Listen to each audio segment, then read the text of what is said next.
Kena shpërdoru një mundësi shumë të madhe dhe duhet ta kishim vendos neshin, po unë du me ju lexu vetëm 2 statistika shumë thjeshta.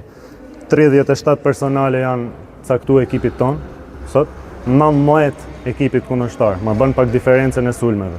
Sa sulme i kanë dhënë ekipit kundërshtar. 28 gjujtje të lira kundërshtari, 18 ne. Shtoja edhe këto aty në. Vjen lojtari i Tiranës mshan me rob shpijet këtu para stolit tonë e dëgjon gjithë pallati plot. Arbitri edhe komisari nuk dëgjojnë. Çfarë i thuhet kësaj? Do na mi thanë mashallah. Urime Tiranës. Ky është kampionati shqiptar. Na detyrojnë me vu durt në kokë, po s'kemi ç'bëjmë. Ky është realiteti. Më vjen keq që sjellin njerëz që vendosin me bë këto gjëra.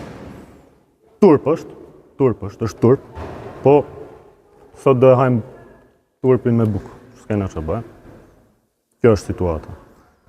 Tirana na mujti, sezonin e kena shumë të vështirë, tejet vështirë, sepse po bëhen pazare, mos pazarësh.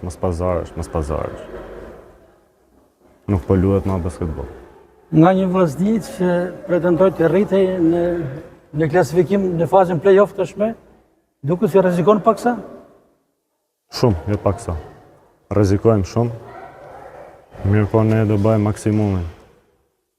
Jemi një nga ekipet që ka investu ma shumë në roster. Kemi sjellë edhe përforcime. Një lojtar na u ça, tjetrin e gjujtën në fytyrë. Shohim që tjetri del jashtë aty me top në dorë. Nuk shikohet, nuk dëgjohet. Nuk di çfarë them. Larg pretendimeve, profesor, më fal.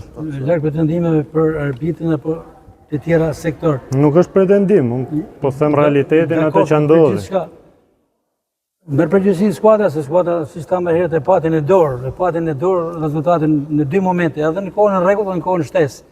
Do të ndalen në këtë aspekt? Po dyshim që do ndalen, a kishim mundësi. Por nuk është e drejtë gara. Duhet ta kuptoni që kjo lloj garet nuk është e drejtë.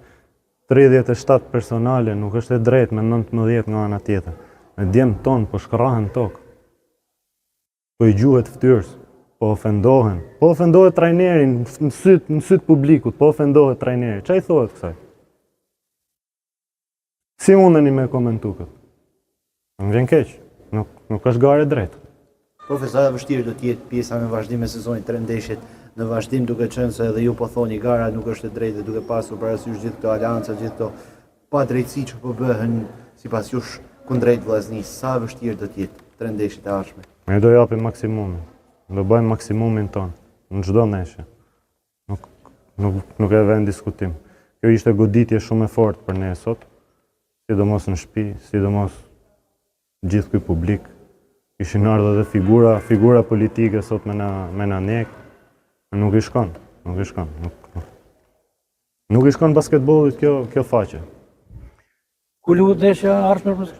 Ndeshja e ardhshme luhet në Tiranë me Beslidhjen, një kundërshtar shumë i fortë. Numri 1 në Shqipëri, pasi humje, e drejtuar shumë mirë nga trajneri Bilali, investuar që në fillim të sezonit me lojtar shumë cilësor. Do shkojmë të bëjmë maksimumin ton, pse jo, të tentojmë edhe fitore.